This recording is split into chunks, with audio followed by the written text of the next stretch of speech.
Chris, thanks for coming on. What are some red flags that you see? The reason why I got on social media in the first place was because my nephew was scammed. When I tried to approach him about it, he was so ingratiated into the scam, it was almost cult-like. I couldn't convince him what he was doing was wrong. And the infinite scroll, one of the most cataclysmic things for human sociological behavior. And we used to get to the end of a page, it's click to go to the next page. Well, that click stopped us to give us that brief moment to stop us and go, you know what, I'm done. With the infinite scroll, it's just addictive-ish.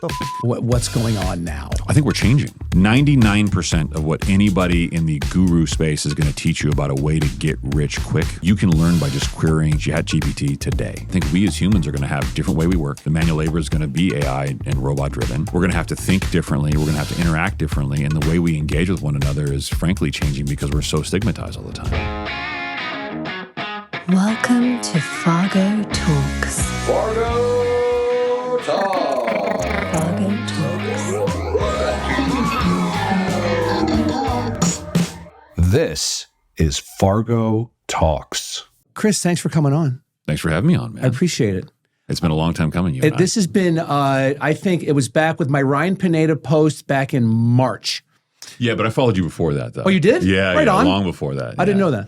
Yeah, I'm flattered. The reason why the Pineda thing was so interesting is I'd been on his show and I was less than enthusiastic about the appearance way back in the day. So a lot of the things you were calling out were very in line with some of the things that I kind of experienced firsthand.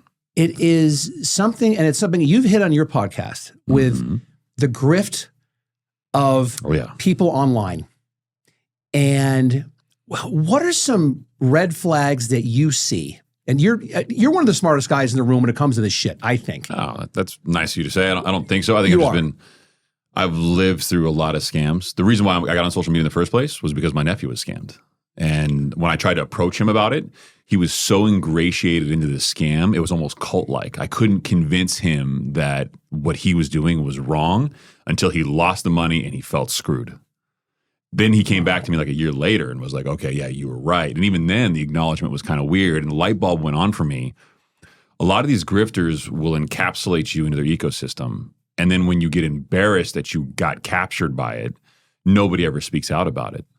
So there's only really two people that are out there. The people that support them that are in the cult are those that are outside of it that are the, quote, haters. So there's lots of red flags, man. I mean, there's always the people who use the in-group, out-group. There's a lot of people on social media who will try to say, hey, you're either in the in-group and you want to be rich or you're the brokies.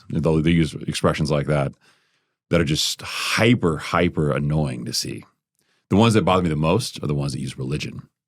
They try to use religion as a catapult to make themselves seem more trustworthy, more reliable. But in reality, they're just trying to find a way to relate to you on a level that gets you to open up to them too soon. Why the religion card? I mean, you'd think there's like a safe spot, right? And now, again, full disclosure, I was Mormon for 12 years. I'm out. I'm not a religious guy. Yeah. But you can pray to a tree. As long as you're a good person, I don't care. Yeah, not my job to judge. But why do you think that they do? Is it because it's so heartfelt that people think that, like, if I go to church, it's my safe space and no one's going to pitch me anything except love and acceptance like the Savior does? You know, right. Like, I think it's a psychological openness. You go to this place and you feel like this is your tribe. Humans are naturally tribal, instinctual people, and we want to belong to something. And you have somebody from this tribe you so much want to belong to, who's usually a big donor or very visible in the organization. I don't care whether you're Buddhist or you're Christian or you're Catholic. There's generally somebody they push up. I mean, the easiest and obvious call this is Scientology, where they've been, kind of demonized and bastardized as a religion for doing a lot of these things because they have their leaders, they have the Tom Cruises of the world. But in every church, there's always somebody who's out there and they're trying to get business from their religion, which is fine. Like if you are, let's say, a Christian attorney and you want to work with people that are Christian, that's all good. But if you're selling a grifter-like product and people are trusting you based on the ideology that you're religious like them and they don't suspect you of being a scammer, that's very bad. And it happens probably more frequently than not. Do you think that you don't see a lot of whistleblowers? No. Like you said, the thing that, that kind of put me on your radar was when I talked about, and it's just my open opinion about Ryan Pineda. I know Ryan. Ryan is a good guy. However, I went to WealthCon a couple of years ago. I gleaned no knowledge whatsoever. I left by lunch. Yeah. Out, gone. And is it people are afraid to say something because of they feel this mythical power that, is it, I guess what I'm saying is that what legal ramifications, if you're a grifter and I say, Chris is full of shit, don't use him, don't buy his products, I went to his seminar, learned nothing and left. Am I opening myself up, let's say, for legal action against me? So I am a licensed attorney, but I will say that anybody can sue anybody for anything. And I know it sounds almost convoluted to say that, or like I'm watering down, but it's true. And I'm currently being sued right now for $60 million on something that I did absolutely nothing wrong on personally. But someone can sue if they have the time, the money, and the energy. They will. A lot of these guys in the space, and let's use somebody else besides Ryan Pineda that sell a product or sell a service or something like that, and they're selling a seminar or a mastermind. They're going to say, okay, look, I didn't guarantee you results, or there was some type of asterisk that I didn't guarantee you results. They're going to say anything you say or you write down is going to be slander or libel, right? You said something to slander me, damage my reputation. Well, the problem isn't me. The problem is you. And they go back to the hustle culture. You didn't put in the work, and you didn't do this, and you didn't do that. And they start pointing the finger at you. They're never going to accept responsibility because in their mind, they're not doing anything wrong. But what people miss is the statistical game that's here. So in the 1980s, I'm a little old at this point in time. I very much remember the 80s. And in the 80s, there were seminars in every hotel. They'd always give you a free tchotchke at the door, color television that was portable or something that just drew you in. And there was ads in the newspaper to draw you into these things. My father was a sucker for this stuff. He was always looking for like the freebies, right? So I'd go with him every once in a while to some of these things. The seminars then and the seminars now are no different. The only difference is they're using social media to draw you in as opposed to newspapers and hotel rooms. But the upsell is always the same. And the problem is you see these people and you see them selling these products to these mass rooms of people. I like to use a hotel example because it gives you a statistical perspective. Somebody from that room is statistically likely to build some type of success off the program. Whether that was because they were there with you and they learned from you, or they just were successful because they were hustlers anyway. Now that's a question. But the reality is there's always going to be one person they can hold out who went there, statistically speaking anyway. They're going to point to and say, look, Timmy did it, so you can't slander me. You can't be libelous against me because this one person did it. That isn't the way it's supposed to work. But that's how everybody on social media holds them out to be. Whether you're training somebody from a fitness course, you have that one, we've all seen it, right? Somebody who's a fitness influencer, I can help you lose weight, and they always show the exact same person over and over and over again in their feed, and you're like, those are red flags, man. And they're there. It's something that it preys on the lowest common denominator of people that they just want to make money or get healthy as fast as they can. Yeah. With doing as little work as possible. And look at Ozempic. Oh my God. And you're a fit guy. Yeah. It's something that all the research I've seen in it, and I have friends that have taken it and they swear by it. God bless. But decreased muscle mass. I believe it affects bone density. It does, yeah. But it's a cheap way to lose weight. You want to hit you with a surprise? I'm actually on tirzepatide, which is not semaglutide. It's the other one. So I've been on microdosing it for 15 units. And I'm not advocating that anybody do this, but I've been doing it for kind of a self-experiment because my theory was, and I think I've proven this out a little bit with my own physiology, so there's no science behind this, but the bone density loss, the muscle mass loss is because 90% of the people that are taking this product are not actually working out consecutively with it. So while on it, and granted, it's only, I think the normal dosage for starting is about 25 units. I've been on tirzepatide 15 units for the greater portion of 3 months now. In that time, I've gained 5 pounds of muscle mass and lost like 15 pounds of body fat. Shit. So, and to be clear, I've done bone density scans both before and after in my DEXA scans, and I've had no material changes in bone density. So not saying that it's a good, healthy thing long-term, just saying that was kind of interesting to me and I wanted to play it out. And I thought there were some neurological benefits. I'm really into things like NAD, SS31 that are all nootropics. So I thought I'd give it a try, and I did. Do you think that out of every 100 people that are on something like that, like an Ozempic or a derivative thereof, of every 100 people that are on it, how many of them are working out and eating right? Oh, very few. Even myself. I'm not eating right on this thing. I'm clearly not eating right on it, but I'm also not eating a lot too. This is where I think people lose perspective is you can eat bad food still and lose weight, But the fact of the matter is you can't eat a lot of bad food. So you can't have breakfast, lunch, and dinner bad food. But if you're like an intermittent faster, people will cite all the anecdotal benefits. I look at it as it's just calories. You're just controlling calories by limiting how many times you're eating. Yeah. Semaglutide is really nothing more. You're limiting how much and how often you're eating because your appetite's suppressed and your glucose levels are flatlined. But is it really like a miracle cure? No. There's also a pill that just came out. I saw this last week. We talked about it on my show. And it simulates running a 10K. And I looked at it going like, what? And I'm like, so you take a pill and it makes you feel like you ran a 10K? Like, what is that? And I guarantee you someone's going to sell it. That's hilarious. That's a real thing. Really? Yeah. I did a full breakdown on the show. I couldn't believe it myself. See, back in like 2004, this is snorting an 8-ball. Yeah. Or ephedrine or every other Fen. Yeah. All that shit. Yeah. All that stuff would like literally speed your metabolism up, and people be like, "Oh my God, I'm having like these heart palpitations," and it's like, yeah, because you're basically on methamphetamines. You're cracked out, brother. Yeah. It is just, and again, with the optics of social media, it's so broad, and you see the best in people and you see the worst in people. Oh yeah. Right. And like for you, and your content's great, man. It's just fucking. It's give yourself grace. It's good. Thanks. I'm still learning, to be honest with you. This is new to me like the last 3 or 4 years. We all are on this journey, is having this in front of us. Yeah, it's different, but right? it's pretty wild. And how do you deal with, let's say, negative comments? Oh man, in the beginning, it really bothered me. So for perspective, there aren't people in my position that do this a lot. So I'm an executive at a publicly traded institution. We took the company public about 9 or so years ago. And we're publicly traded. So I get a lot of pressure from the corporate governance perspective, the board of directors saying, hey, like you're out there doing all this stuff. Like you can't put your head on Kardashian bodies. Stop putting your head on donkeys and shit on your social media like feed, which I was doing. And then like, I'll be honest, it was a bit cavalier in the beginning. I was testing my limits and my boundaries.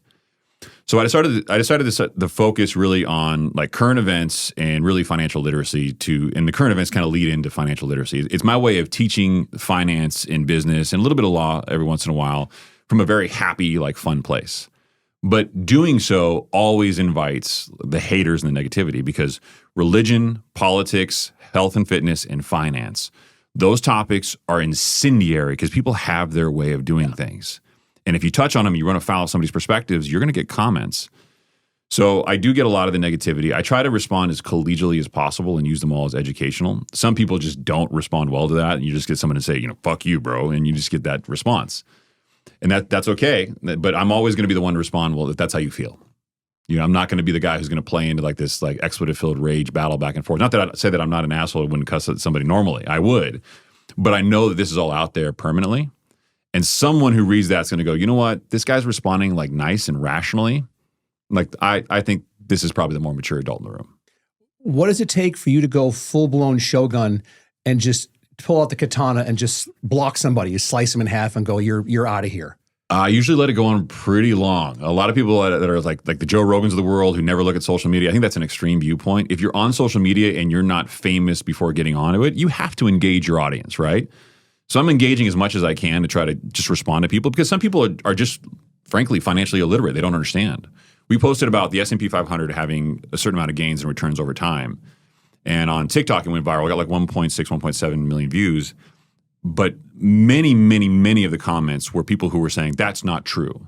And we posted straight data. I had Excel sheets to prove it. I mean, I had the whole thing. We try to explain it to people, but there's some people you just won't ever convince because they're just not going to get it. But we've always taken the tack that, and I say we, my co-host and I, we've always taken the tack that this is supposed to be educational. It's supposed to be engaging. If somebody starts to do things that are malicious or hurtful, I'm gonna block them instantly. I started, and we can talk about this at some point in time if you want to. I started to help out the Baller Busters page for a while, right? And in helping them out, they saved me $30,000 from a scammer. When I first started on social media, I didn't know what I was doing. I knew I didn't know what I was doing. So I hired a very well-known, reputable firm to help me grow my presence. They loaded my account up with fake account, like bots, everything else. I mean, it was just stunning. They weren't really helping me drive content. Knowing what I know now, 4 years later, I'm looking at this going okay, I got screwed. But I didn't know at the time. And it was Baller Busters who followed, my account, said, hey, FYI, your account doesn't look normal. They gave me a full breakdown. Looking back on it, was like Social Blade and some of their input and experience. And they were right. I got my money back because of that. And after that, I felt indebted to help them out. A lot of their followers and a lot of their business, they will go to a point where I'll just block them. People will literally they'll make death threats. They'll like cuss at you. And like, it's not like I'm trying to learn from you or benefit from you. It's just, hey, I'm going to do things. And I'm just like, you know what? Those people get blocked instantly. That's where I draw the line. If you start making threats or you mention my wife or my kid, like, you're out. I surround myself with people that care, people that give a shit. Anthony Vaccaro of Valhalla Solutions is one of those people. He's helped me get more life insurance. I didn't think I needed it. I do. I just got engaged, and I wanted there to be a financial cushion there for Brandy, for my fiance, should I leave this world anytime soon. But boy, did alarms go off, because my rate was not that good. And it's not because of Anthony, it's because of lifestyle decisions that I've made. Because of this road I've gone down with Anthony, I'm now eating clean. I'm now working out more. I am focused on my wellness and living a more fruitful, healthy life. And it's because of Anthony. But also, now I know my family's taken care of when I leave this planet. I strongly recommend you contact him immediately. You will be so much better off for it. Let's talk a little bit about the Baller Busters effect on, let's say, Instagram. That's where they have the biggest presence.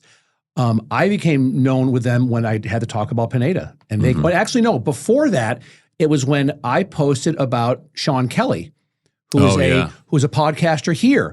And the thing is, I like Sean, I do, but I'm going to call Sean out, because when you use Social Blade or other platforms, I love Social Blade, by the way, for calling people out. It's the best.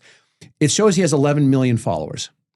When you look at the amount of plays he has on his reels, it should be about 10%, 8 to 10%. Yeah, that's about right. So he should be getting 100,000-ish on all of his reels. He's not getting even close to that. And so I saw that, but let me preface all this by saying he came on, we had a masterclass in podcasting.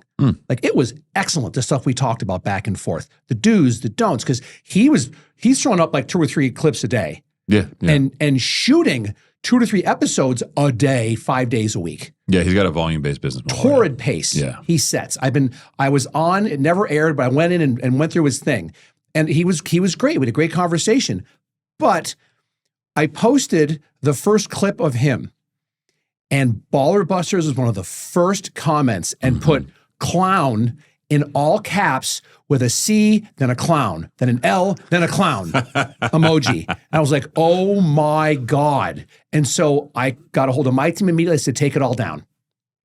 Take it all down. Because I did some deeper, and this is what I was maybe a year in. That's the problem with business, man. You didn't know. A lot of people have the outward image of real, and they start digging into it, and you're like, man, like, it's bad. So yeah. And my team was like, are you sure? I go, absolutely. Long term, for the integrity of my brand of this, I can't be associated with that. Yeah. I just can't. So I took it all down. And when someone brings him up, I go, he dabbles in the dark side. There's no way he has 11 million followers. No. And you look at him and you ask, and that's one of those red flags at the top of the show, right? That's one of those things you look at, and we spend so much time ignoring the obvious signs. Like, why would he have that level of celebrity? And if you go back and look at his content and you look back at just the things that are there, he's had some notable guests come on since he's really in the last couple of years come into his own. There's guests that are notable or qualified that went on. A good friend of mine went on his show, and I reached out to him, and I'm like, dude, like, are you sure like this is what you want to do? And he said, honestly, you know what? I didn't pay anything. I was in Vegas anyway. It isn't going to kill me to get more exposure. And I looked at him like, you know what? That's probably a fair, reasonable assessment. But there are people he's charging thousands of dollars to do his show. And that's the part that people miss, is sometimes things are as simple as it's just an income-based model. So he has all the reason in the world to fake it. If you're faking it just for social notoriety, that's one thing. But if you're faking it for social notoriety to build a business, then there's a clear and obvious motivation that people are just generally overlooking. And for like guys like you and me that are in this space, we've all received messages from his team, people like his team on other podcasts that try to like rope you into, hey, fill this out. And oh, by the way, it's a $6,000 mandatory appearance fee. And you're like, okay, look, dude, I don't need to pay anybody to be on their podcast. They don't need to be paying anybody to be on mine. But if somebody wants to, that's all good. But that's an upfront disclosure. You don't reach out and do those things. So again, I get it. He's running a business, and I have no judgment on that. I don't look at guys like him as bad, or even Pineda per se, as much as I look back at and think to myself, a lot of these people that are in these spaces are hoping for something. That are going to these seminars, they're going to the masterminds, that they're hoping for something. They want to have some type of success, whether that's they don't have the natural skill set for it, or they don't have the experience for it, or they haven't built it. If you're trying to help somebody like elevate, that's fine. If you legitimately want to help people. But if you're running 100 people through your program every single day, or you're running all these people through your podcast and they're paying you lots of money and they're not getting material benefit, then that's on you, the person selling it. And you have to deal with the reality that you might be called a scammer or a guru or some of these things, because at the end of the day, we're all in some type of business, right? And if your business is truly helping people and selling them a service, you've got to deliver on that service. I look at someone like Sean's podcast and I say, okay, is he delivering real eyeballs? And that's up to the person who goes on the show. If you have a way to measure your ROI, then great. If it's just you want a public appearance, then that's good too. It is, to me, the genre of podcasting has morphed and evolved from now, growing up it was you had 4 channels. Oh, yeah. Right? Yeah, traditional media. And how old are you? I am 44. Okay. Yeah. So I'll be 55 next month. Look good, man. So you grow, thank you. Trying, man. Fucking battle. But Jesus Christ. It's always a battle. fucking fight. But you grow up and you're like, Walter Cronkite, and that's the way it is. CBS News, right? Dan Rather before he went off the rails. But there was people that were, Peter Jennings, for ABC News. These people were stalwart like this, and there really wasn't an opinion that was given. They're just saying, here's the news. Here's what's going on in the world right now, or in the nation. You judge for yourself. That's it. Yeah. Now it's become so fractionalized. And with now that, like, God bless X, how they're showing, like, CBS News is blatantly editing. Oh, yeah. They really are. Well, traditional media is dying a slow, painful, obviously visible death. And then I have one beef with X. It's like there's just too much. Because it's so open. Yes. It's so stigmatizing. And I'm sitting here looking like there'll be fight videos that come up in my feed. There'll be like assassination attempts that come up. I mean, just all sorts of graphic, gruesome stuff. And you're like, okay, whoa, like we got to filter this out some way to where, like, I don't care if it's all out there. Again, freedom of speech, all good. I mean, obviously we're podcasters, so we want to say, we want to say, we want to see, we want to see. But at the same time, like, brother, give me a way to filter some of this stuff out, because it's too much. You as a human should not be exposed to that much stigma at all times. It is mind-numbing, and it's exhausting. Yep. I think to be exposed to that much. But I love what Musk has done is he's just saying, look, I mean, and yes, there's porn on there. I mean, there's everything. I know, and which is good and bad, I guess. But I love that I wouldn't have known of some of these things. I wouldn't have either. Right? Yeah. If it I wouldn't wasn't have seen for him it showing, when I came across it at all. And so I think that, and there's 2 tracks of evolution I see now with how people are getting information and also how advertising is going. The first thing is that this is becoming the new way that people are getting their information. Yeah, look at all the presidents. Look at Kamala Harris and Trump are now both making very prominent podcast appearances. The reason why is they know this is where you get a base of loyal people listening. Yeah, it is, and Trump was the first one. It was brilliant. Love him or hate him, he really doubled down on that. And now it's open now. He's going to be very soon going on Rogan. Yep. That was announced. Like, awesome. Which I thought was an incredibly smart move by them. Non-traditional media is the way of the future. And look, when you watch a television show, it was on Friday night this time. Then you could record it. Then the streaming came along, and now I'll never forget. I went to San Francisco early on in my career, and I was financing this big single-room occupancy building, right? And it was all young tech entrepreneurs, some students that were in this space. And I walked into one of the sample rooms, and there wasn't a TV on the wall. And I looked at the guy who was showing me the place, saying, "Hey, you're going to finance this." He was just trying to show me what the rooms look like, and I'm like, "Hey, man, I don't get it." And he goes, "What do you mean?" I'm like, "None of these rooms have TVs in it." And he goes, "Dude, like, these kids aren't watching TV. They're going to go to YouTube. They're going to watch streaming movies on Netflix. They're not going to." He's like, They don't want to watch TV on somebody else's schedule. Half of them are partying half the time. They want to watch TV at 2:00 in the morning. That's what they're going to do. They're going to do it on their laptop. And like the light bulb went on for me. Like, we can pretend that cable makes sense, traditional cable makes sense anymore, but it really doesn't. And that's where the politicians are finally figuring out. Like, you want to reach a loyal consumer base that listens to every show that Joe Rogan does. Go on Joe Rogan's podcast, get his streams. They're all going to see it. It's pushed to their mobile devices at all times. And there's so many of them that are out there now. And it's like Sean, I love Sean Ryan's another guy that is just, he's phenomenal. I love All In. Oh, the All In podcast, those guys are just, they're brilliant. And they all have fuck you money. They don't care. They don't care what you think. They have no sponsors. They don't need me. So they're not swayed by anybody.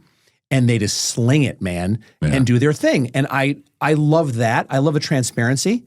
And so I listen to there's certain podcasts like that I listen to because they'll get good people on.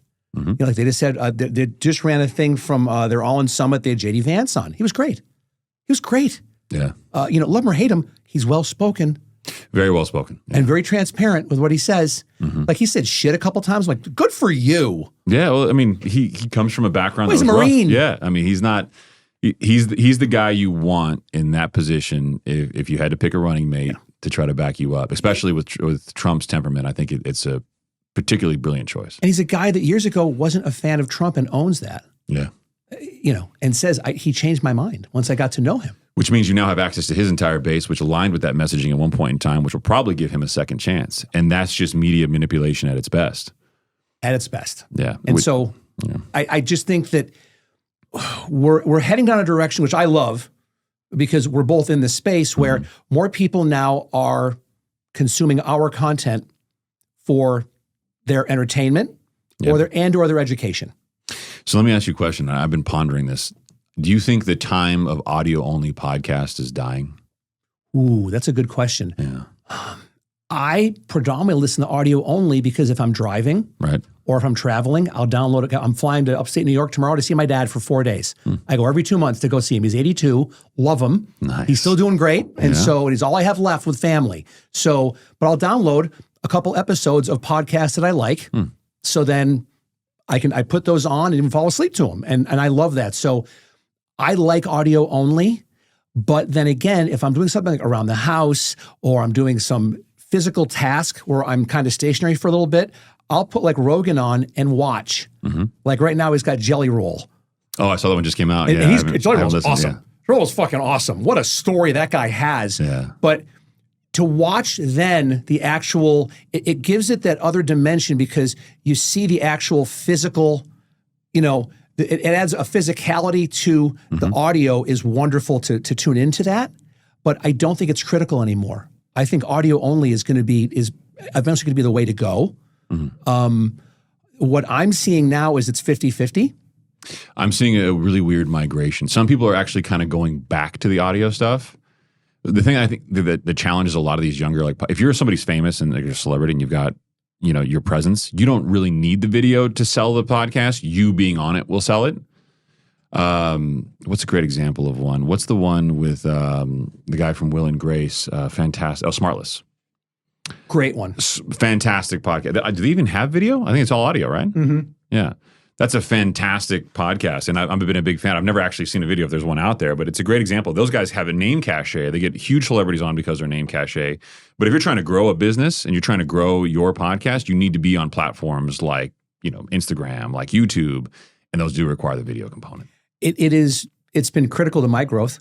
Yeah. I mean, I'll ask you this and then I'll give you mine is what's the percentage of people that are consuming your content in short form versus long form?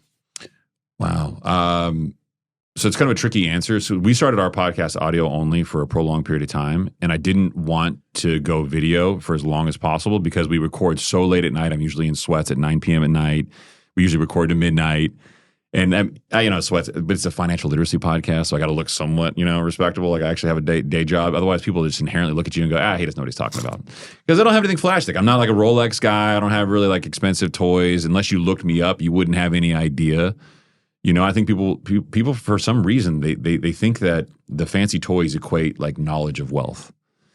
In any event, so we recorded as long as we could with audio, and then we actually built out our own studio, spent the time, the money, the energy to do that, and went to video. But because of that, our YouTube channel is way behind the audio streams. Our average audio stream on the streaming platforms is around 20 to 30,000 streams per episode. So it's pretty decent. That's great. Which largely came from my buddies at Mind Pump, just constantly pushing our show as like a sister show to them, and Adam and Sal and Doug and Justin have been spectacular. They support, and they're the largest fitness podcast in the world. But they if it wasn't for them, our show would be nothing. But we did all that on the audio platform. Then we switched to video, built the YouTube channel, and then it was a huge learning curve because I still do all the editing. that even now I'm just figuring out color grading. I'm just figuring out how to get, stuff that's so far out of my scope that I'm just trying to figure out, that we're just now hitting a rhythm. So we only have like, I think 29,000 subscribers on YouTube. It's not a lot. So whenever we post anything, we're always going to get more we're always going to get more users from the short form content, and those will convert at a slow cadence, but they convert. Do you measure like monthly what your short form content numbers are? No. You should. I know. I really should. You should know that. I should know it. And I've seen you measure your content and how you talk about it. And it's admirable. One of the things is that and this is one of those weird situations where you have to acknowledge, if you treat this like a business, it will grow like a business.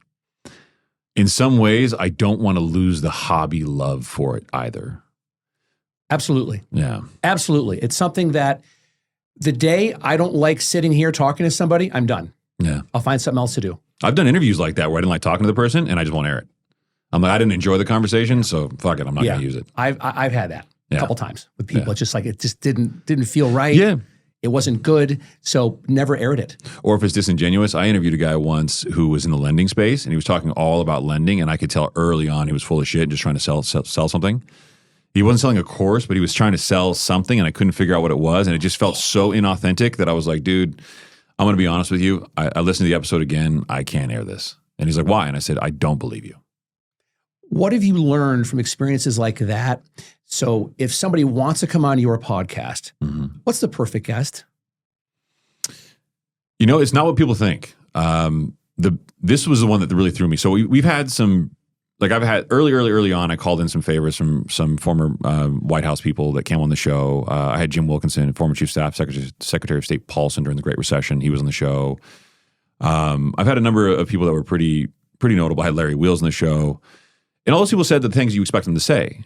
The show that really did well and kind of stunned me that it was actually just really cool, it was a vibe, was my barber. My barber, who opened up a second barbershop, was going through all the troubles that he was dealing with from a managerial perspective and like teams and building things out. And he's a Vietnamese guy. He considers himself to be like an immigrant. He doesn't consider himself to be that sharp. But he also has like a really keen eye for just design and art. And he had a YouTube channel for one point in time. It was completely separate. It had nothing to do with him cutting hair. And I was like, Andy, why don't you come on the show? Like, why don't we just talk it out? He came on. We had a couple of cocktails. Again, It was late at night. But he was so damn relatable. People were like, this guy's just like me. He started off with nothing. He's not some celebrities in his face leveraging anything. He's just out here doing what we all want to do. He's building something for himself and his family. He was so relatable. He was, he's talked about his fiance, now his wife, and all the things that were going on at the time. And it really resonated with people. That's my ideal guest. Somebody who actually went through something. I don't care if you succeeded or not. People want to hear about the successes and the failures. And he was very relatable in that way. To me, it comes down to vulnerability. Yeah. People I've talked to want to come in here. I'm flattered. But I tell all of them, we're not going to talk about what you do for a living. We're not going to do that. This is not an infomercial for you. My audience doesn't want to hear that. Nobody cares. No one gives a shit. Yeah. Chris, no one gives a shit. They don't care. And instead, if it's an entrepreneurial slanted thing, it's talk to me about when you got kicked in the nuts. When you really got kicked in the nuts and you're like, I'm done here. Like I'm done on multiple levels.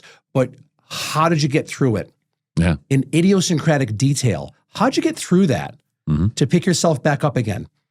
Because that's what everyone loves, a comeback story. Fucking Rocky, 17 Rockies for Christ's sake. Oh, yeah. Because everybody loves a comeback story. Everybody wants to see the win, but they want to see the pain in the way. And to me, it's getting people comfortable enough, providing an atmosphere for them that they feel comfortable to express their pain. I'm going to call it my co-host a little bit. So Saeed is my co-host on my show. And one of my biggest challenges with him is that we were friends for like 20 plus years before we did the show together. And he came over to the house when we were doing it in the garage. It was him and I in a garage, super hot. My wife's Tesla was in there. She'd pull in some nights and we'd start the show afterward. And it was just hot as shit. We're roasting doing this podcast. It's audio only at the time. And he felt like this imposter syndrome. Like, who are we talking to? Like, who's listening to us? And now that we've both kind of grown in our own ways and figured out how we feel comfortable in front of a mic, I'm still trying to get him to do the one thing that culturally he doesn't want to do. He doesn't want to open up about the negatives in his life. He's a great father, and he's got such positive experience with his kids and his wife. And he tries to be a fantastic husband at all times. And everybody loves that stuff, but people really want to hear about how you fucked up. And on the last show we just did, it actually, our episode 251 that just came out, they called me out for being a bad friend. And I fully owned it on the show. And I said, look, I get it. I'm constantly working. I'm prioritizing me. I'm not the guy who's going to call and check on you 6 times after a surgery. I'm going to call and say, hey, do you have surgery? Okay, you good? All right, good, cool, thanks. I'm a terrible friend. And I even went so far as to say, like, I legitimately read articles at night, if I can't sleep, about like autism. I think I have attributes of autism. Like, I think I have legitimate attributes of an autistic person in some way. And I think as you get older, you start to figure out like you're different. And I figured that out. But I'm talking to him on the show, waiting for him to give me something back, like saying like he resonates with nothing. And it's just because I think people feel like this need to be this perfect person. And I've never been that way. I know I'm fucked up. I had a hair transplant, best $26,000 I ever spent. Good for you. Stuff like that, and I openly talk about that. I'm on lots of chemicals, but I'm on testosterone replacement therapy. I'm on peptides. Like for example, the semaglutide adjacent one there, tirzepatide. I have no problem sharing these things because I think the problem is we listen to people and we see them on television, we see all the good things, but we never hear like how they got there. So for me, it's like, dude, I'd rather tell an 18, 20-year-old, like, look, I didn't start testosterone replacement therapy until I was in my 40s. I had tested every single year for 6 years. My testosterone got as low as 369. I was exhausted constantly. I didn't have any sexual side effects, so I didn't think it was testosterone related. But when you look at the numbers over the period of 6 years and you're in your 40s, you go, okay, there's a problem here and I need to address it. Best decision I ever made, would never change a single thing about how I did it and why I did it. But if I got somebody coming up to me saying, are you natural? Hell no, I'm not natural. I'm on a lot of gear. But you mentioned it to me when we were DMing. You want to live forever. Yeah. Right? Yeah. As long as possible. I mean, I say it like tongue in cheek, but I want to live. I look at pictures. You ever go back and look at pictures of like your parents? Oh God, yes. You ever like contemplate their ages in those photos? They're a lot younger than they look in those photos. Like I look back at my mom and I'm sitting there thinking about my dad having kids because, I got a son and I look back at my dad and I'm thinking my dad had no fucking clue what he was doing when he had me. He had me in his like early 30s. Oh God. He maybe late 20s to early 30s. I was younger. So somewhere in there. He had no idea. He just came to this country from another country. He was like, just kind of winging it. I'm sitting here thinking like, oh my God, like that would cause me so much anxiety, but they got through it.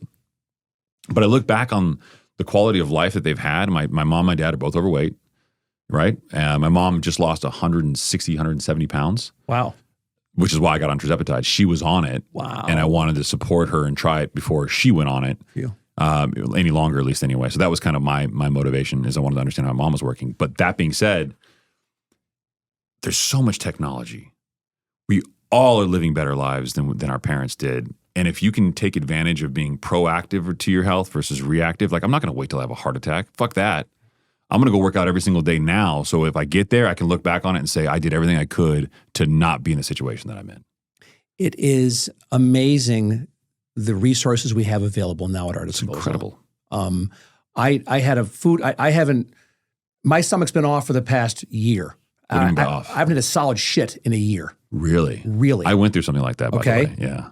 And so my fiance is a nurse.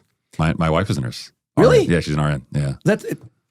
Same. Yeah. Brand is an RN. And so she worked for a chiropractor forever. And this is back, we're long distance. She was in Tampa, Newport Richie, and we're going back and forth. About a year ago, I went and she got me to her chiropractor. His name is Guy. And I think he's Sri Lankan. He did stuff to me that I went back to her house. I almost did an Elvis Presley. I took a shit that I thought I got cold sweats. What did she say? I vasovagaled.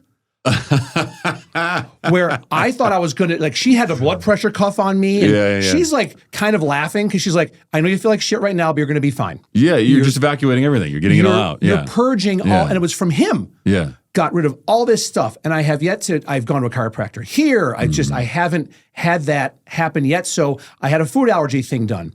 I don't have any allergies, but I have a shitload of sensitivities. I did the same thing done, and I did a food elimination diet. I had a constant throat clearing thing. I still do it. Every night around like 4 or 5 p.m., I'll constantly clear my throat, which is weird because I can do this, be totally fine. But I'll do like this whole, like almost like grunting thing.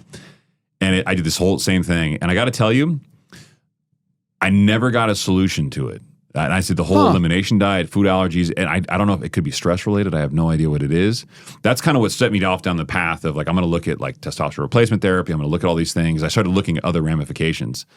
But it's incredible, right? When you start thinking about when I was younger in my early 20s, I didn't think a whole lot about chiropractors because I'd heard they weren't part of the AMA and they weren't like, they weren't generally accepted as part of the medical profession. And then I went and saw one. And I was like, man, I feel really fucking good afterward. And I had a really good first experience. And then I did, every type of Eastern medicine. I've traveled around the world exploring different things. I've looked in, I've been to temples, mosques, Buddhist churches. So I'm open to all these concepts. And every culture has their way of dealing with health. And I love it. I love that the fact that there's so many things we don't fully understand about the human body. Yet the irony is we spend all this time trying to react to it instead of trying to fix it before it happens. I'm doing the whole elimination thing now where I am like, I'm no fucking fun. I am no sugar, no gluten. And God bless Brandy can cook like it's no one's business. So she's been phenomenal with coming up with creative things that she makes a homemade meal almost every night. And she made brownies the other day that were actually tasty. She got non-fat, no sugar chocolate. Somehow it was a sponge-like consistency, and she used pure maple syrup as a sweetener. God, your wife would love my wife. My wife cooks her ass off. This is what she does, and I did similar things with her. And she just made they were like sugar-free cookies, but they were almost like cake-like consistency. They were fucking phenomenal. Right? I had all of them. It was ridiculous. So here's my cheat. What I do, not cheat, but how I know if it's good or not. It was like a 60-page report is what I had. I downloaded it, uploaded it to ChatGPT. I love ChatGPT. Oh my God. Best. Oh my God. And so I now will go to Trader Joe's or Whole Foods. I'll take a picture of the front and the back of something and say, can I eat this? Oh, nice. And then 1001, 1002, well, this contains, whatever, which is a derivative of gluten. So no, this is in your red area. You really should stay away from this for the next 6 months as you're purging everything. And it's amazing. Because of you, I actually popped in a ChatGPT my own. So I popped in my DEXA scan for my last scan. I popped in all the stuff that I'm on, all the peptides, all the testosterone. I popped in my full health protocol from the cold plunging and the red light therapy, everything. And I said, what can I do to get to this by that date? And it broke down like a full regimen. And then I had questions, right? So naturally you have questions. And I'm like, okay, well, do I need to cycle off? Because I'm on something called tesamorelin right now, which reduces visceral body fat. Do I have to cycle off tesamorelin? It said, well, given your HGH levels in this, it's not recommended. You need to, it's always thoughtful to do it. I mean, it was the full answer. I was sitting there going like, oh my God. I want to talk to you about something that you probably don't think about very often, but need to, and that's life insurance. Anthony Vaccaro at Valhalla Solutions is a friend. I'm also a client. And what he's done for me has been life-changing in terms of where I'm at in my life and my physically how I feel and how I am to make changes, because I've gotten additional life insurance. I've used him. He's fantastic. He gives a shit, which is amazing to me. I'm not just another number. He's reached out to me about my testing, how I didn't do that well on some of the tests, and how I need to make wholesale changes in my life. I'm doing it now because of Anthony's guidance, and I've got the life insurance and going to go back and get better rates, hopefully in a year or so. But I know I needed more life insurance with stuff that's happened in my life and with people that I want protected and covered that I love. So they don't worry about anything financially when I leave this earth, which is something everyone is going to be facing. I highly recommend that you contact Anthony Vaccaro, Valhalla Solutions, and have a conversation with him as soon as you can. I think the biggest problem for most people when they start using like ChatGPT is they don't understand how to prompt it, and they get like an answer, and instead of prompting back off the answer to get what they want, they just go, it doesn't get it, and they walk away. For my marketing company, well, I shouldn't say marketing. I do digital advisement for people, for companies, and half of the stuff I'm doing and that my team is doing is prompting, where I just say, what response are you looking for? Yep. And then depending on how much you want to go down the rabbit hole, it's either I show them how to do it or I just do it for them. I'm like, send me your stuff. What do you need? I find that there's been like a disconnect from a communication standpoint. And this is where people like Joe Rogan are masterful at communication. And you don't even recognize it because it's so seamless in the way he talks about things. And he calls himself not the smartest man in the room, but he has an incredible memory to pull back things from like years ago that he just knows. We have lost the ability to ask questions thoughtfully in a way, in a setting that gets to feedback. We're not prompting our own conversations as humans. And yet we expect people to understand. People keep saying, oh, well, Chris, AI is going to change the way law is done. Yeah, it is. AI is going to change the way a lot of things are done. We're going to lose jobs. Well, yeah, we are. But the people who know how to prompt and engage and communicate are going to successfully be able to maneuver this tool and do quite well as a result of it. So am I afraid of people losing jobs? No. The internet erased a lot of jobs, right? Every advance has eliminated jobs, but created other jobs too. So rather than freak out about where all this is going, I look at it and tell people, like, you should learn to use it now. Get out early. ChatGPT is amazing. I've been using it now. I've been balls deep it'll be 2 years in December. Yeah, about the same. So early adopters to some extent. It was like ChatGPT, I think 2 is when I jumped in. And what I do now is I use a platform called otter.ai, I've heard of it. Which is a transcript service. Yep. So all my Google Meet calls comes in automatically. Jeff's note taker. And then I send to all my clients afterwards, here's a complete transcript with a summary of everything we talked about, along with a video of everything we talked about. Does it give you the action items too? Yeah, it's fantastic. Yeah, it's fucking awesome, Chris. What I love now is I've taken the next step. When I go meet with a client, pull my phone out. I have Otter in my phone as an app. I put it down and I start recording our entire conversation wherever we're going over. Yeah. And then I can use that, extrapolate the entire transcript from that, action items, everything, because I tell my clients, give me a day, and I get back to them. I'll just go back to my office, and then I go through everything we talked about from that transcript, go to ChatGPT, and determine pain points, leverage points of either them or their competitors, and then say, okay, moving forward, here's what you guys have to be doing. Go. You know what I've found that's really interesting? It's a human phenomenon. Anytime that little red icon's on that you're recording, the real seriousness in the room comes out. And I love doing this in the context of, funny. So we had everybody work remotely during the pandemic, right? And then everybody came back and they were coming back, 3 days a week. And we're still very much Zoom meeting heavy. I hate it. I prefer this. I like the human interaction. That being said, we're living in a different world. I got to adjust to it, right? For some reason, if you turn on the record on whatever meeting you're having, and that little red button's there, everybody all of a sudden perks up. Yeah. They're getting way more engaged, and all of a sudden, people want to have their best foot forward. And it's such a weird psychological manipulation, but it's so powerful. It's powerful, and that being able to record stuff now, because then I can push stuff off to my team and say, here's a transcript of the meeting that I had with client X. This is what needs to be done, I think. What do you think? There's no loss in translation anymore. Well, you're data mining too. Absolutely. That people don't understand. There's so many elements to a conversation that can be utilized later on. Hey, when I first spoke to you, these are your goals. These are what you wanted. Here's where you are today. You have changed. That's real, tangible, tactile data. People go, they always frame it like it's a legal thing. It's not always legal. Sometimes it's just, I'm trying to help you get to where you want to go. And if that evolves, let's continue to help you get there. Yeah. But people generally don't see it that way. They don't. The record is so scary to some people. It's something that it's either adopted or move out of the way. Yeah. And now you're looking at humanoid robots are coming out. Musk is doing there's a bunch of different companies that are doing it. It's phenomenal. But I told my son's 8. And I told Jack the other day, and we were talking about it a little bit, and he said, will you ever have a robot, Dad? And I said, in my lifetime, honey, probably. Yeah. Musk is saying 20 to 30 grand for one, and it will literally do everything like your laundry, walk the dog, cook, all the stuff that your spouse it whittles her down to a nub. Because if she's already working and taking care of patients and doing all that and coming home and cooking and all that stuff, it brings in another person that doesn't go to the bathroom. Yep. And has no emotions, that there's no fighting about anything, and learns as you're talking to it and remembers certain, attributes and habits that I think everyone will have one. But I said, honey, the big thing is that as you're my age, what's going to be around?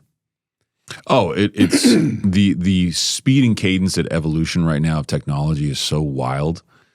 we spend all this time. It's funny. I work in the banking sector, which is traditionally very outdated because there's so many rules and regulations that they just won't allow you to do this cutting, bleeding edge technology. So I can't even really use AI unless it's a contained ecosystem, at least for things that contain proprietary information, at least. But I look at all the stuff that's out there and I think to myself, okay, this is moving at such a fast cadence. Just 2 years ago, AI was a thought process that people were like trying to figure out. And we've almost ignored things like quantum computing becoming a reality. All those encrypted codes you have, they mean nothing anymore. If somebody at Google wants to point their quantum computer at your codes, they could break it in minutes. Stuff that would take years of coding before or attempts to crack can now be cracked almost instantaneously. And yet people feel completely compelled to look solely at AI because it can speak to you. People, and this is known technology, they can use your Wi-Fi router in your home to get a 3D image of what's going on in your rooms. So when people tell me like, oh my God, technology is going to be watching us, they've already been watching us for a long time. I understand that you want the freedom and you want to live on a ranch and you don't want anybody to see what you're doing. Like, we all want the privacy. We do. But that's not the world we live in anymore.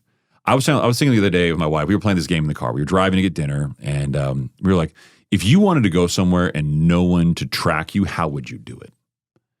And she's like, well, I wouldn't wear my Apple Watch. I wouldn't have my phone. And then she's like, well, I guess I couldn't drive my car. She has a Tesla.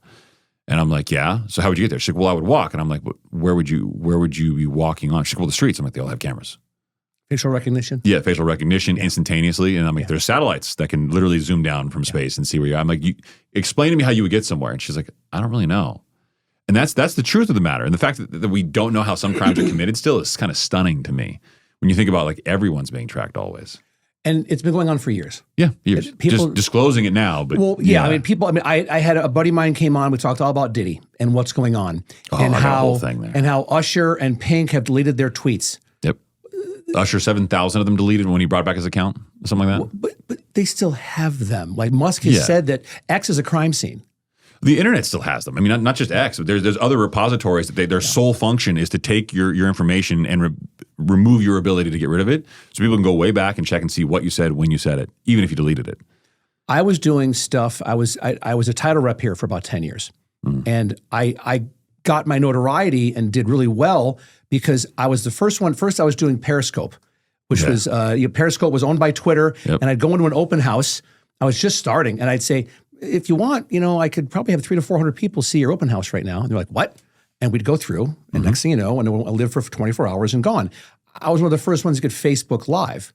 They did their algorithms. I was probably the first one in town here in Vegas to get Facebook Live. I think I live streamed like 2,000 homes here in town easily. Wow. And so, but knowing the power of that is, oh my God, because the data that they have, the facial stuff that they have, everything gets stored. Everything it will live forever somewhere in a server, somewhere, somehow, and there's nothing you could do about it.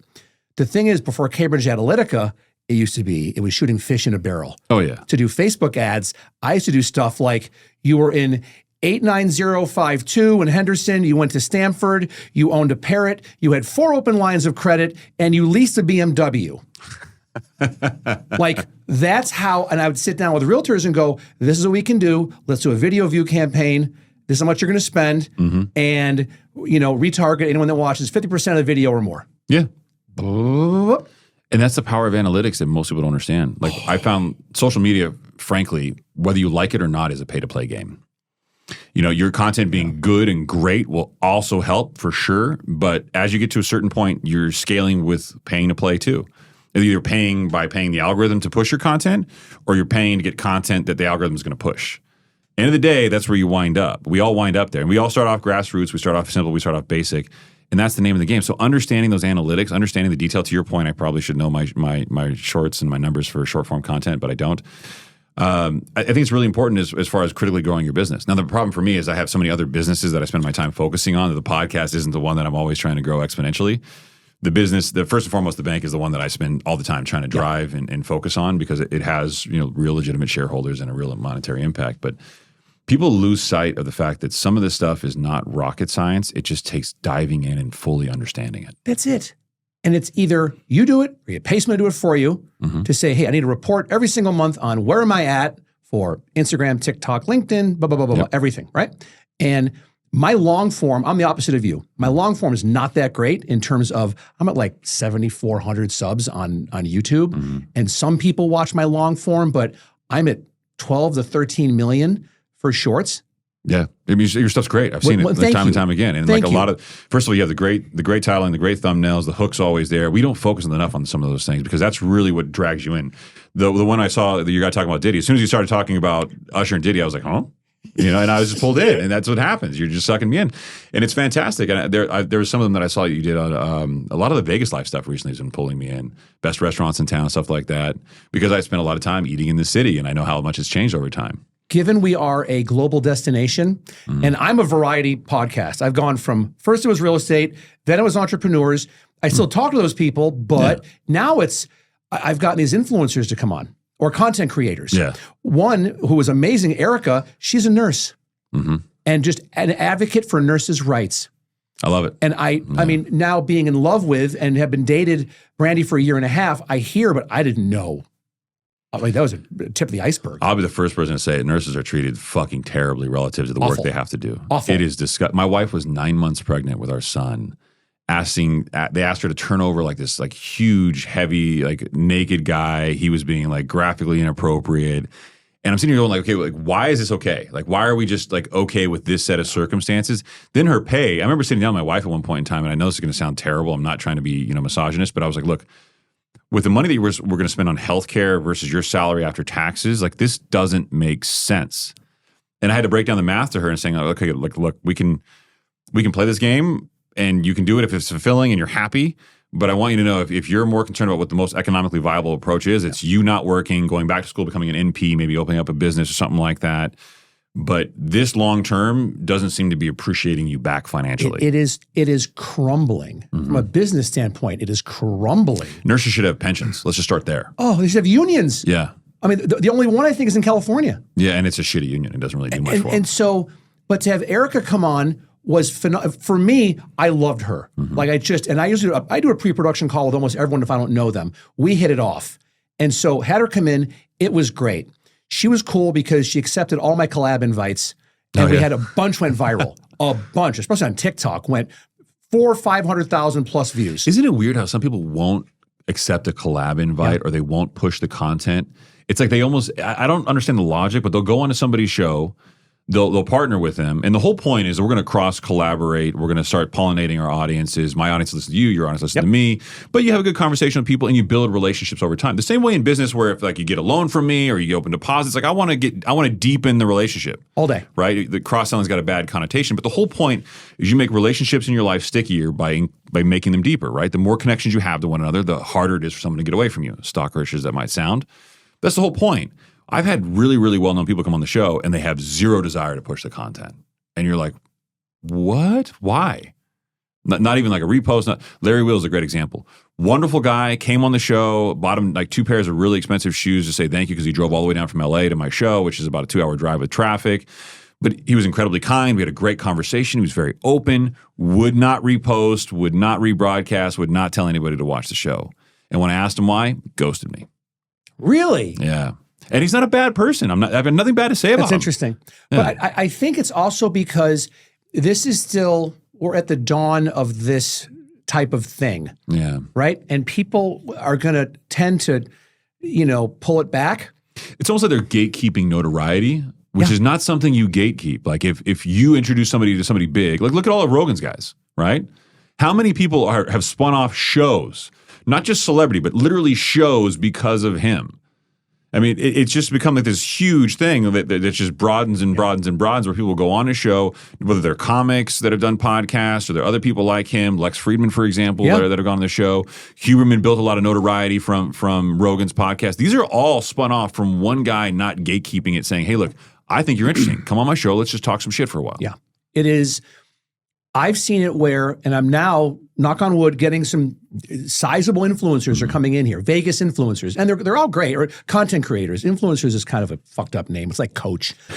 And most of them, and I tell all of them, I go, hey, I'm going to add you as a collab, And if you want to accept, great. It's not expected. But if you accept it, I appreciate that. I do the same thing. But the reality is it should be something that's you're not curating like a brand on your Instagram feed like it's the 1990s again. You know what I mean? Absolutely right. Everybody who has this, like, I'm going to curate this image of what my page is going to look like with colors and aesthetic, and they're all going to be photos of me, all posed and photoshopped. It's like, that's so fucking inauthentic that people will watch that shit for about 5 minutes and go, eh. Again, there's no overcoming. There's no tragedy. There's no like wrinkle photos. There's no like image that's off. It doesn't make any sense. So people do that shit, and I'm just like, all right. I would say about 75 to 80% of the stuff I put out, the collab invite gets at least one or more will get accepted. Yeah. But some of them just don't. I had one content creator come on, and we had a great episode. She was awesome. But she said ahead of time, I will not accept a collab invite. If that's a deal breaker, let me know. That's weird to me. And I said no, because also I think that she'd been burned before by other people in the business. And Heather Collins, raised in Vegas, she's an amazing content creator here. Her stuff, it kicks ass. And we had a killer episode. It's going to drop in another 2 weeks. Hers drops. It'll be great. And I said, okay, fine. I said, can I tag you? Yes. Okay. And I told her in the episode, I go, if you would have said no to that, we wouldn't be talking right now. Yeah. There's no reason to. But she said, yes, you can tag me. I think that with some people, you have to earn the right to have the collab accepted. I guess I can kind of see the point. But my challenge with that is what you're then doing is then if you're going on somebody's show and you're not going to cross-promote your audience to them, it's really just their audience to you. You're really looking for a one-way traffic drive. If that works out to be valid, then they need to do a second show with you on their base, on whatever content they can get to give you that back. Yeah. Like, that's only equitable in my mind, right? Yeah, no, I agree. You got to drive the traffic back the other way somehow if that's not how you're going to do it in the beginning. And I'm going back, like Nurse Erica, I'm going on her podcast. There you go. Yeah, like she has it with, it's her and another nurse out of Florida. They do it on Zooms. I'm like, let me come on. Yeah. I'm marrying a nurse. Like, I know the healthcare field pretty well. I'm happy to share. And I'll 100% have you on mine anytime you want. Love it. And down. Just full disclosure, we're having a bit of a cockroach problem at the moment. Are you really? Jesus. It got to the point where it was, so we, there's no good way to sound this. I swear to God, I'm not a dirty son of a bitch, but basically, the bathrooms for our studio are outside down the hall, right? So down the hall, there was a cockroach in the corner, the crease of the wall. So we named the cockroach Larry because nobody was picking Larry up. We have a janitor, and we just thought, okay, how funny would it be to see how long Larry lasts there? Larry's there for week 1, week 2, week 3. Finally, we throw it away. The next week we come in, and I don't know what the hell's going on or if this is the world trying to tell us something. I come in, cockroach is in the studio on the floor. We don't even notice it until we're halfway through the recording. I'm like, what the fuck, dude? And like, you're not going to stop the recording to pick up a cockroach. The whole show, we did it with Larry there. And then now we found like 2 or 3 since then. So now we're just wigged out. So we're looking to move, and I've got like a whole now what I would do is you make it a 3-camera shoot and make a little chair and put Larry in the chair. Oh yeah, and then just go to him for comment. I didn't think about it. Larry, your thoughts? Thoughts, Larry, on ChatGPT? I made a thumbnail with Larry on the center of the photo between my co-host and I, because we had to acknowledge it. If you're listening to the show and it makes sense to you, if you're not, you're like, why is there a cockroach with all this money around it? And now you know, it's Larry. Is with you, it's more of it's a financial based podcast. Yeah, it's supposed to be, yeah. Right? But I mean, you go off on tangents. Yeah, the reason why is, look, like there's so many of these podcasts are so like up their own ass about like, oh, I'm a financial expert and I'm going to do like I criticize Dave Ramsey a lot on my show. He's got some great advice. I'm not knocking him per se, but some of what he says is bullshit. Right? And a lot of it's leading to sales and funnels that he's not fully disclosing. That's my only beef with him. Just disclose the sales funnel, right? Like he has a realtor network where he gets paid like over 30-something% of the commissions of the real estate transactions. But he's trying to tell you, hey, use these trusted people. They're in my network. What he's also not telling you is those people are paying $8,000 to join his network. There's fees and classes and courses. So I guess he does vet them, but it's an income stream for him, both on the front end and the back end. Disclose it, dude. Just disclose it. He doesn't do it. But a lot of guys like him will take this way. And there's a guy who's really popular on YouTube right now. He just blasts people who call him and just criticize, like, what the fuck are you thinking? I always thought the tact was wrong. So I go back to my cousin. There's a reason why I started doing this. He got taken advantage of by a guru, and he wouldn't listen to me. So I thought, okay, how do I appeal to someone like him? We thought being much more casual in a conversation, just shooting the shit, having a good time, loosely talking about stuff financially, and then we'll backfill with information where we think that it's needed from an educational standpoint. We talk about the bond market. We're talking about rate cuts. We predicted a lot of the shit that happened on the show, and I'm not tooting my own horn, but we're pretty fucking good. Really fucking good. All of our calls have been pretty solid. I am tooting my horn. Fuck it. Toot it, man. Toot away. We're in the business. So we try to appeal to people, and then we go into pop culture and everything else because that's people don't want to listen to somebody who thinks they're hot shit all the time. Right. They want to hear like your thoughts on everything, and they want to hear like my co-host get mad at me because I'm not saying happy birthday to him. And look, I'm a fallible human being. And that's what we try to do is we try to approach people like you would talk to your friends. If you were out at a bar and you had questions about like finance and you had a buddy who was in the business, that's who we are. And it works, I think, sometimes. What are your top 3 favorite podcasts? Oh, wow. I've been listening to a lot of Rogan again after stopping for a while. And it's not like the big names. Like I'll probably listen to Jelly Roll because I like him on a personal level. But I've been listening to the names that are really into things like fitness, nutrition, a lot of the alien stuff lately. I don't know why I've been digging a lot of the UFO talk, and maybe it's just because when I was a kid I was afraid of them, and as I get older it's mysterious. But I used to really like the All In podcast, but I'm spending more time listening to Mind Pump. I know those guys on a personal level, and I've been around them, and frankly, our entire studio setup. You ever watch our show? Is modeled off after their studio. I walked in and I was like, this place is pretty nice. I'm looking around, looking at the lights, and I'm like, how much you spend on this thing? It trying to get a ballpark of how much I need to spend. He's like, oh, the lights were $100,000 on their own. I'm like, yeah, I'm not doing this. Holy shit! Yeah, it's a phenomenal space, but they crush.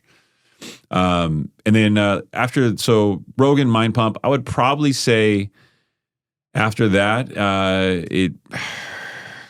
I really don't listen to a whole lot of podcasts, like unless it's someone like you that I know, and I want to hear what you're doing and how you're doing it from like an intelligence standpoint. Most of my other time listening to stuff is usually CNBC because I'm constantly in the markets because that's what I do every day. CNBC versus Bloomberg. Yeah, and so everybody could criticize me over the CNBC thing, and I get it. I'm not really watching it, like listening to it for the news per se. So if you look at the last 2 years in the banking sector, there's been a lot of turmoil. There was a contagion period. There's been this volatility, and rate cuts are kind of the tailwinds to the economic environment for banks. So now that banks are going to start coming out of this headwind situation where their stocks were compressed, you're going to see the stocks start to rise. So I've been watching specifically the bank sector commentary. A lot of these talking heads have no idea what they're talking about when it comes to banking and finance. They're just reiterating and regurgitating what they're seeing in the indices. And a lot of times the quote experts are not actual experts. It's really fascinating when you're in the business to see people talk about things they claim to be experts at. And then I'm watching the ticker at the bottom. I want to know how the market's performing on a daily basis, because part of what we're in the business of doing is being able to educate and speak to our clients, not only there, but also on the podcast at night. I want to be able to articulate what's happening out there. How realistic is it when rates go down, the first tidal wave of content you see from realtors is rates are going down. Now's when you want to jump. This is the best time to buy. How accurate is that? Generally, it's not accurate. So full disclosure, I'm a real estate broker. I've been a realtor for most of my adult life. My dad's been a realtor and a broker my entire life. And that's how he built a lot of wealth and then ultimately subsequently lost it. And the reason why he lost it was he really bought into a lot of that narrative that the realtor community was really spitting out. It's always a good time to buy. If you listen to Dave Ramsey, now's the time to buy now. Real estate, right? Their values are going up every year for the next 5 years. And you're just like, well, are they though? Tell the people in Austin the last 2 years who lost like 18 to 20%. That's a very conclusive, finite statement for a very separated economy. If you look at the political landscape, the National Association of Realtors is a massive lobbying group, one of the biggest. They got hit with a lot of really challenging legal cases, but their historical solution to the affordability crisis is never home values going down, it's rates going down. Well, that worked well right up until you had 14 years of artificial interest rate deflation and historically low and unprecedented interest rates. Now you've got home prices that have gone up so high. And the solution here, the narrative is simple for the solution, okay? They make their commissions off the highest amount of loan dollars they can get or the highest amount of home they can sell, depending on if they're on the loan side or the sale side. And because of that, they're incented to have you focus on keeping those values up, but making affordability about that rate going down. Well, that isn't exactly good for the economy. The number one laggard to inflation currently has been shelter costs, right? We're the only country that really uses owner's rent equivalent, which is basically taking the owner of a property, breaking down to what equivalent would be rent for somebody who's renting a property to try to figure out where rental rates are and how the market's responding. But suffice it to say that home values cannot continue at this cadence. And before on episode 250 of our show, it was just before, just after the rate cuts, I was telling everybody, do not believe the shit you're reading online. We've had a prolonged yield curve inversion. And for those of you who don't know what that is, the 10-year or the longer term duration is priced lower than the near term, which means that the consumers don't have any confidence in the long term, which is a very abnormal thing. I try to break it down to most people and say, look, if you're investing your money for longer into a longer bond, it should always pay you more than investing into a shorter term because they're holding your money for a longer time. So it should have a higher return. If it doesn't, the market is saying, oh shit, we don't know what's going to happen. We're very uncertain. We got out of this yield curve inversion as somewhere around the same week of the rate cut, the 50 basis point rate cut of the Fed. Well, every realtor out there was like, oh my God, they're cutting rates. That means rates are going to go down the mortgage rate. Well, the 10-year bond is the most correlated to the 30-year mortgage market, right? We knew that the yield curve inversion was going to come out of it, and the 10-year was going to probably rise as a result of that. The 10-year rose, I think it's above 4 today. That's going to put upward pressure, not downward pressure on mortgage rates. And that's exactly what you saw. So if you look at the last 3 years of mortgage rates, it's actually kind of had like a wave and it's going down the other way. But right towards the last couple of months, it's actually spiking back up a little bit. Is it going to be permanent? No. But we knew in the near term that rates weren't going to go down. And what I tell people when they listen to this, to answer your question, look, rates at 2 and 3% were spectacular. They were phenomenal. Those are once in a lifetime opportunities. Recessionary economies typically last 7 to 10 years from trough to trough to peak. That's an important thing. After 14 years of artificial interest rate deflation, you need to expect a prolonged long-term correction. And that might not be 1970s hyperinflation, but it could be a 1980s double-dip recessionary economy. In the early 80s, for those of you who don't remember, it was a very, very long time for home values to correct. I think that's what we're in. We're going to have a very, very long, slow duration correction, unless there's something that's a catalyst, which nobody's going to know in advance. What do you think about the election? Last question. And who do you think is going to win, and what's the effect going to be on the economy? So I had an argument with Mark Zandi over at Moody's about this recently. I went to one of his conferences, and he was talking about how their models were showing Kamala Harris is winning already. And I thought to myself, how the fuck could you predict that already? Like, based on what? And I understand we're all polling and all that stuff all the time. So for context, the November 5th election, and then the FOMC meeting is the 6th and the 7th. So I've been very, very hyper-focused because typically speaking, it doesn't really work well for the economy in the near term, right? You'll see some volatility in the weeks to come, and then you'll certainly see some volatility afterward as the economy and the country stabilize on whatever the political agenda may or may not be. As of right now, I think the pendulum has swung back to Trump based on a lot of the smart PR moves that he's been making. I'm not telling anybody what my dog is in the fight per se, because I've got reasons to not like both of them, and I got reasons to like both of them. I've never been the biggest Kamala fan personally, just because of her history in California and some of the stuff that I've seen her do, but that's not to say that she won't be a good president or not. I don't think she has, other than people who want to keep the political party in a very polarized environment in play, I don't think she has the voting populace of the country. So I don't see her winning. It's certainly based.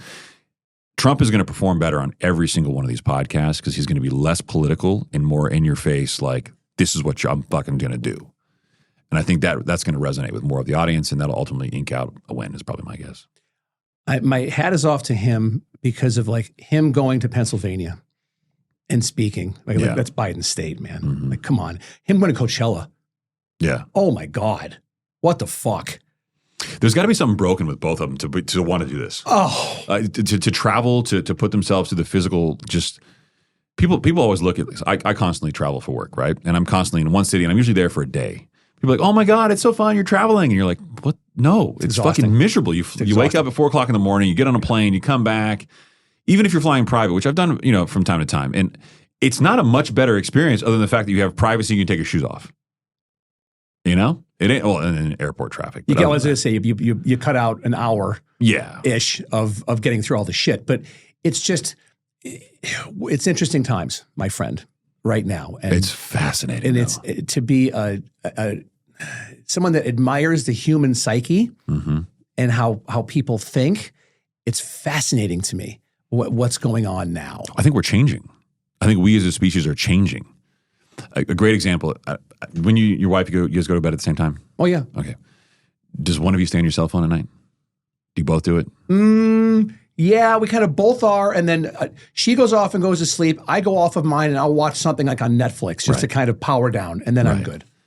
So my wife and I do something similar, but she'll constantly be scrolling. And I see her in the scroll, the infinite scroll. One of the most cataclysmic things for human sociological behavior. And we've never really talked about it openly in a very valuable way. It used to be you get to the end of a page, you have to click to go to the next page. Well, that click stopped us to give us that brief just moment to stop us and go, you know what, I'm done, and put your phone down. But with the infinite scroll, when you scroll and just more stuff pops up, and it was really around before social media, but social media took it and gamified it, and now it's just addictive as shit. Yeah. And people don't realize that this is changing us. All the stuff on X that we talked about earlier that's in your face constantly, all these gurus that are out there that are in your face, these will all have catastrophic effects to how we think and act with one another and how we trust one another. I called this on the show a while back, and this is probably something that I want. If you're going to take home one thing from the show, 99% of what anybody in the guru space is going to teach you about a way to get rich quick or a way to build wealth super fast, you can learn by just querying ChatGPT today. If you know how to ask and what to ask, and if you know how to prompt based on what you need to be told, you can get those answers. I think a lot of that dynamic is going to change dramatically, but I think we as humans are going to have a different way we work. The manual labor is going to be AI and robot driven. We're going to have to think differently. We're going to have to interact differently. And the way we engage with one another is frankly changing because we're so stigmatized all the time. I want to thank you for coming in. It's been fun. We could do this forever. I could go for 3 more hours if you want to, buddy. I would love to have you come back in a couple of months. Yeah, and come back on my show whenever if you're in California Done. again. Yeah. Dude, I'll hop on a plane to do that. Yeah, it's 48 minutes. We will talk about that one because you're John Wayne. Yeah, John Wayne. Yeah, I'm literally like 5 miles from John Wayne. Done. I'm trying to get closer to John Wayne. I have a client in El Segundo now, so I can perfect. do the whole thing. I have an office in El Segundo. Worst comes to worst, we can do a remote one up there. I'll bring my stuff up. We can do it there. But thank you for coming, and I appreciate it. Thanks for having me, man. It's been a pleasure.